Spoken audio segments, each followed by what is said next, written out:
राष्ट्रीय दृष्टिबाधित दिव्यांग समिति के लिए उपस्थित विवेक मित्र त्रिपाठी, राष्ट्रीय महासचिव का सम्मानित साथियों को यूट्यूब पर नमस्कार। साथियों, दृष्टिबाधित दिव्यांग समिति आप सबके लिए एक महत्वपूर्ण साथियों के लिए खुशखबरी लेकर आई है। आपको मालूम होगा साथियों कि एक घटना हुई थी, हमारे दृष्टिबाधित साथी, हमारा दृष्टिबाधित सदस्य आदरणीय श्री दिलीप कुमार कश्यप जी, जिनके साथ रोडवेज कंडक्टर द्वारा जो गाड़ी संख्या थी यूपी VT 31-0842, ये गाड़ी संख्या थी। 13 दिसंबर को दिव्यांग साथी के साथ घटना हुई कि उसे ड्राइवर द्वारा दुर्व्यवहार करके उसे बस से उतार दिया गया था। ये जानकारी जैसे संगठन को प्राप्त हुई, तत्काल प्रभाव से संगठन ने आदरणीय नीलेश कुमार जी के नेतृत्व में, मनोज जी के नेतृत्व में, आदरणीय एवं राजेश सर के नेतृत्व में, पवन जी के नेतृत्व में, प्रदेश के अधिकारियों के नेतृत्व में, माया मैडम, रामदेव जी एवं समस्त पदाधिकारियों के सहयोग से आज हमें उसमें सफलता मिली।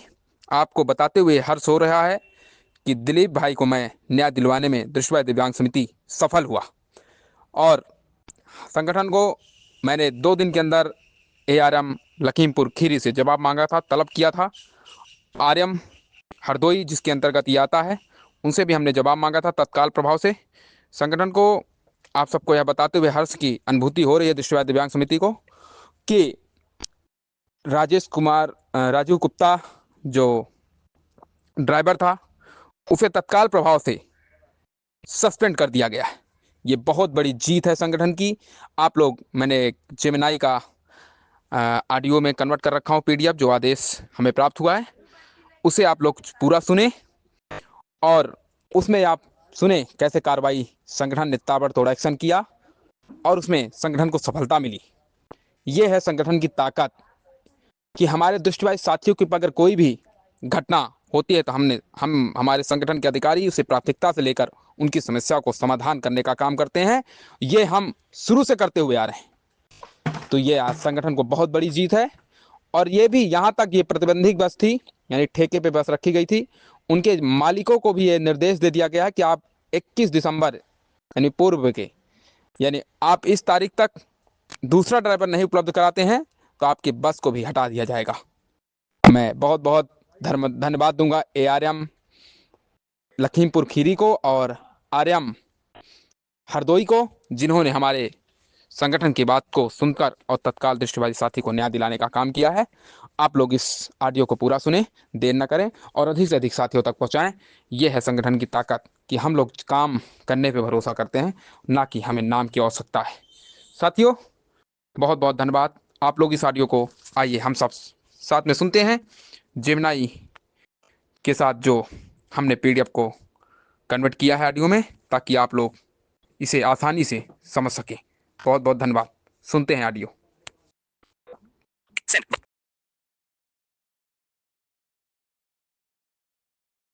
नमस्कार और द डीप डाइव में आपका स्वागत है। आज हमारे पास 2 दस्तावेज हैं, एक शिकायती पत्र और एक आधिकारिक कार्यालय आदेश। और ये दोनों मिलकर एक पूरी कहानी कहते हैं। बिल्कुल, एक नागरिक के साथ क्या हुआ, एक संस्था ने कैसे आवाज उठाई और फिर सिस्टम ने उस पर कैसे रिएक्ट किया। तो चलिए शुरू करते हैं। ये मामला है उत्तर प्रदेश के लखनऊ का। जी। तारीख है 13 दिसंबर 2025। कैसरबाग बस अड्डे पर एक दृष्टिबाधित यात्री श्री दिलीप कुमार कश्यप बस में चढ़ने की कोशिश कर रहे थे और यहीं से सब कुछ शुरू होता है। और यहाँ जो बहुत दिलचस्प है वो ये है कि ये सिर्फ 2 लोगों के बीच का कोई झगड़ा नहीं है। नहीं, बिल्कुल नहीं। ये मामला दिखाता है कि हमारी जो सार्वजनिक सेवाएं हैं उनकी क्या जिम्मेदारी है, दिव्यांगजनों के क्या अधिकार हैं और एक शिकायत पर प्रशासन कितनी तेजी से काम करता है। हाँ, और जवाबदेही भी। तो दृष्टिबाधित दिव्यांग समिति ने जो शिकायती पत्र लिखा है उसके अनुसार बस संख्या UP 31 BT 842 के चालक ने यात्री का हाथ पकड़कर जोर से धक्का दे दिया, जिससे उन्हें शारीरिक चोटें भी आईं। हाँ, और सिर्फ इतना ही नहीं, पत्र में ये भी लिखा है कि चालक ने सार्वजनिक रूप से बहुत ही अभद्र भाषा का इस्तेमाल किया। और देखिए, ये पत्र इस घटना को सिर्फ एक दुर्व्यवहार की तरह नहीं देखता। अच्छा? वो इसे सीधे सीधे दिव्यांगजन अधिकार अधिनियम 2016 के अंतर्गत दंडनीय अपराध बताते हैं। ये एक बहुत ही महत्वपूर्ण कानूनी संदर्भ है। मतलब ये सिर्फ एक बदतमीजी का मामला नहीं रह गया। बिल्कुल, ये कानूनी अधिकार के हनन का मामला बन गया। तो समिति ने 3 मांगे रखी। एक तो निष्पक्ष जांच हो, दोषी चालक के खिलाफ कठोर कार्रवाई हो और भविष्य में ऐसा ना हो इसके लिए दिशा निर्देश बनाए जाएं। जी। तो अब यहाँ बात और भी दिलचस्प हो जाती है। अक्सर ऐसी शिकायतों पर ज्यादा कुछ होता नहीं है। हाँ, फाइलें चलती रहती हैं। पर यहाँ हमें प्रतिक्रिया देखने के लिए ज्यादा इंतजार नहीं करना पड़ा। हमारे पास परिवहन निगम का एक कार्यालय आदेश है जो शिकायत के ठीक बाद 18 दिसंबर 2025 को जारी हुआ, मतलब सिर्फ 5 दिन बाद। हाँ, और ये प्रतिक्रिया काफी तेज है, बहुत तेज। आदेश में शिकायत की सारी बातें कंफर्म की गई हैं, जिसमें बस के चालक श्री राजीव गुप्ता का नाम भी शामिल है। और आदेश में साफ साफ क्या लिखा है? आदेश में साफ लिखा है कि चालक को तत्काल प्रभाव से अग्रिम आदेशों तक बस संचालन से रोके जाने के आदेश दिए जाते हैं। तो इसका मतलब क्या हुआ? मतलब उन्हें सस्पेंड कर दिया गया? एक तरह से हाँ। इसका मतलब है कि आरोप लगते ही तत्काल कार्रवाई हुई, उन्हें तुरंत काम से हटा दिया गया। और ये आदेश सिर्फ उन्हीं को दिया गया? नहीं, आदेश की कॉपी न केवल डिपो के वरिष्ठ अधिकारियों को भेजी गई, बल्कि बस के मालिक को भी भेजी गई है। अच्छा, बस के मालिक को भी? हाँ, और इसमें यह निर्देश है कि वो तुरंत दूसरा ड्राइवर दें, वरना बस का संचालन ही रोक दिया जाएगा। तो मतलब ये दबाव सिर्फ ड्राइवर पर नहीं बल्कि पूरे सिस्टम पर बनाया गया है। बिल्कुल। अगर हम इसे बड़ी तस्वीर में देखें तो ये दस्तावेज एक पूरी कहानी बताते हैं। एक नागरिक शिकायत करता है, एक संस्था उसकी पैरवी करती है और एक सरकारी विभाग उस पर तुरंत कार्रवाई करता है। ये दिखाता है कि जब सही प्रक्रिया का पालन हो तो सिस्टम जवाब दे सकता है ना? हाँ, ये एक उम्मीद जगाता है। ये सच है।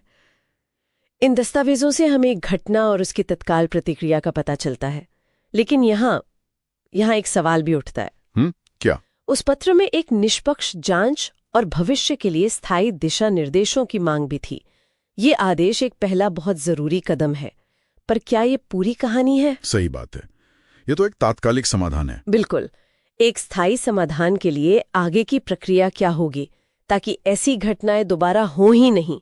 ड्राइवरों के लिए कोई सेंसिटिविटी ट्रेनिंग होगी? क्या शिकायत करने का तरीका और आसान बनाया जाएगा? ये सोचने वाली बात है।